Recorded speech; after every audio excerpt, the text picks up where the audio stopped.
Hello everyone, welcome to AIT Tech Talk. My name is Narala Siddhartha.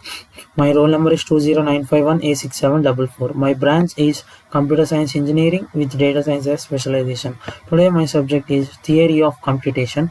I am going to discuss about the rise of serverless computing in Theory of Computation. So let's start. So I mainly divided the content into 4 parts. In the first part, I am going to discuss about the basic details and the fundamentals about the what is server, and what is the usage of the serverless computing, and what is the era which is going to rise in the future. And now it is also gaining a lot of popularity. So in the second part, I'm going to discuss about the main basic point about the rise of serverless computing, and the third part I'm going to discuss about the architecture of that serverless computing, and in the fourth part I'm going to conclude about the topic with certain limitations and also the advantages. So let's start. So introduction. A major factor in the increased adoption of the cloud by enterprise IT was its pay-as-you-go model, where a customer pays only for the resources leased from the cloud provider and have the ability to get as many resources as needed with no upfront cost elasticity.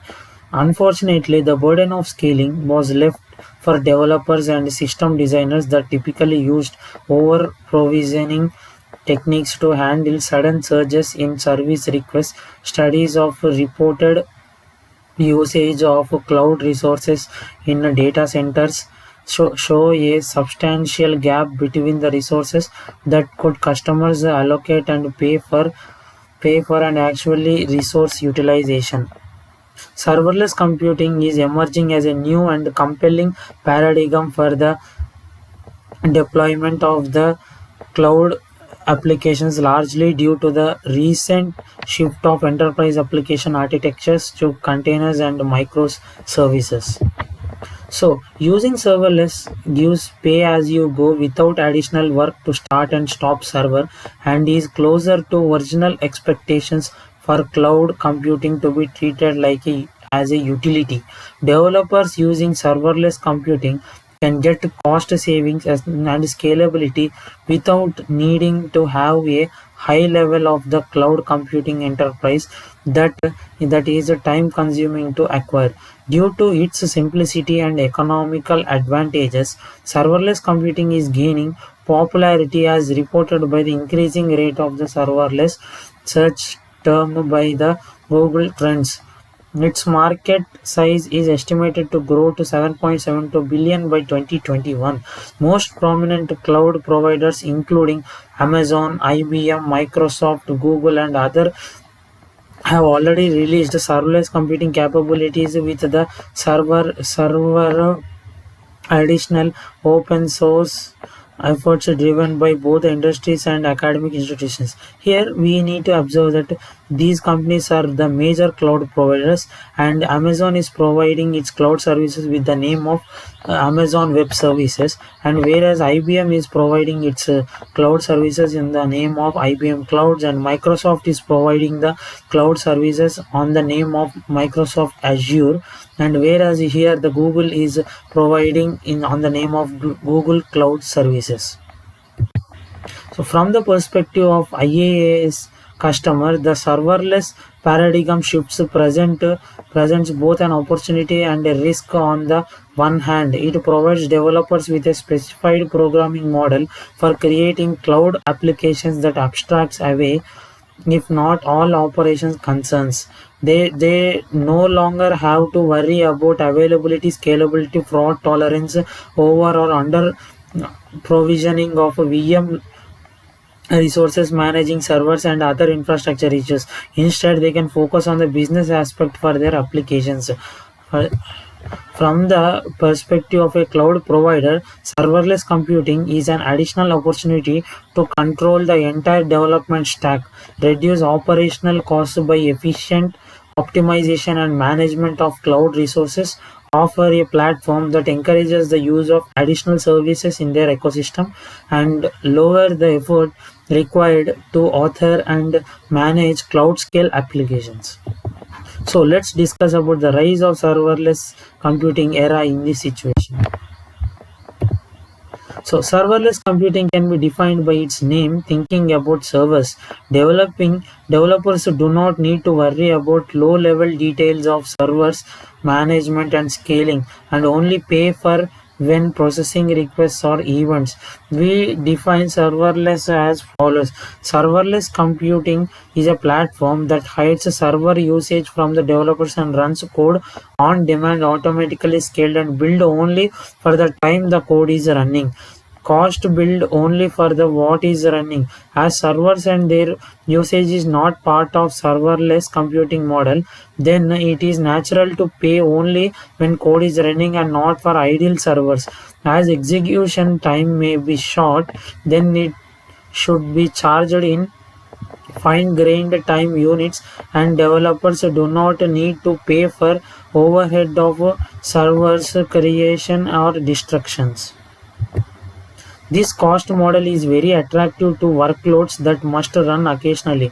Serverless essentially supports scaling to zero and avoids need to pay for idle servers. The big challenge for cloud providers is the need to schedule and optimize the cloud resources. Elasticity scaling from zero to infinity. Since developers do not need to have control over the servers that run their code, nor do they know the number of servers their code runs on. Decisions about scaling are left to the cloud providers. Developers do not need to write auto scaling policies or define how machine level usage translations to application usage. Instead, they depend on the cloud provider to automatically start more parallel executions when there is more demand for it. Developers also can assume the cloud provider will take care of maintenance, security updates, availability and reliability monitoring of servers. Serverless computing today typically favors a small self-contained units of computation to make it easier to manage and scale in cloud. A computation which can be interrupted or restarted cannot be depend on the cloud platform to maintain its state. The most natural way to use serverless computing is to provide a piece of code, or we call it as a function, to be executed by the serverless computing platform. It leads to the rise of function as a service fast platforms focused on allowing small pieces of code represented as functions to run for limited amount of time, with executions triggered by the events on or HTTP requests and not allowed to keep persistent state. By limiting time of execution and not allowing functions to keep persistent state, fast platforms can be easily maintained and scaled by service providers. Cloud providers can allocate servers to run code as a needed and can stop servers after functions finish as they run for limited amount of time. If functions must maintain state, then they can use external services to persist their state. Another way to define serverless computing is by what functionality it enables. Such an approach emphasizes serverless is really about the managed services. So let's discuss about the architecture of the serverless computation.